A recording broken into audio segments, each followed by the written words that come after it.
This audio is used for the transcriber test at GoTranscript. Hi. I just ordered a bunch of stuff from Amazon, and I was just going to go look through my orders because honestly, sometimes I feel like I spend too much money on stuff.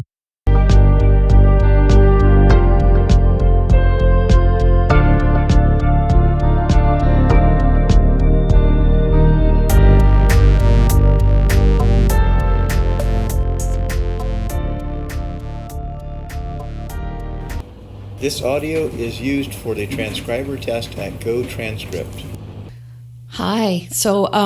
I just ordered a bunch of stuff from Amazon, and I was just going to go look through my orders because honestly, sometimes I feel like I spend too much money on stuff that I wind up later not needing at all. One of the things that I ordered was this Bluetooth adapter that's supposed to make it easier for me to play music in my car. Because, see, I have this really old car, and the CD player stopped working. So I was thinking about either getting a new CD player or getting a new car. Actually, I was kind of debating a new car, but unfortunately, I just don't have the money for that because even a down payment on a car that I could afford would be at least $1,500. Because even a down payment on a car that I could afford would be at least $1,500, and I just don't have that. So here's what I came up with. I came up with this Bluetooth FM transmitter that's like a car adapter that you stick in the cigarette lighter. I've never tried one before, so I'm kind of interested to see if it works. And then I bought a bunch of USB flash drives, like a 5-pack that each of them is 4 gigabytes. They're like thumb drives, and they're really cute, the ones I ordered, because they're multiple colors. Like they're black and blue and pink and orange and green. So I thought that might make it easier for me to figure out which is which, because I know they have a lot of capability on them, but I think I'm going to just put different types of music on each one so that when I'm in my car and I'm in the mood to listen to like Weird Al Yankovic, I can just pull out the, I don't know, the orange one. I think I'll make orange Weird Al's color because I don't know.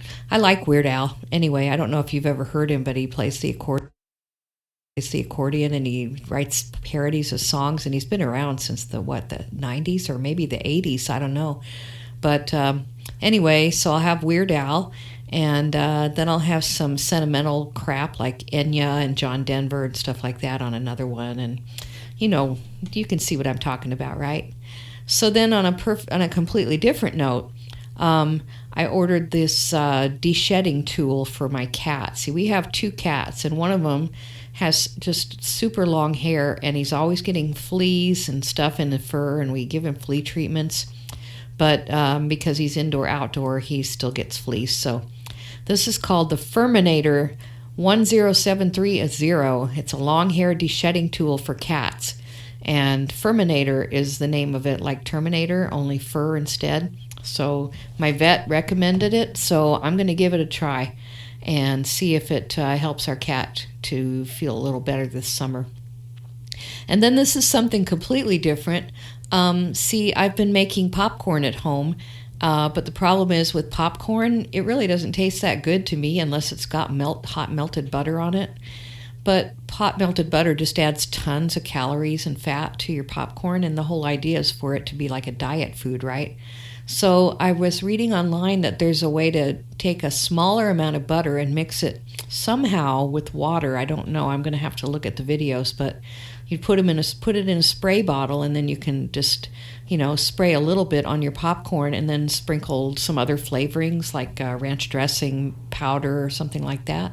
And I already used the ranch dressing powder, and sometimes if I want it to be sweet, I'll use cinnamon sugar or something like that.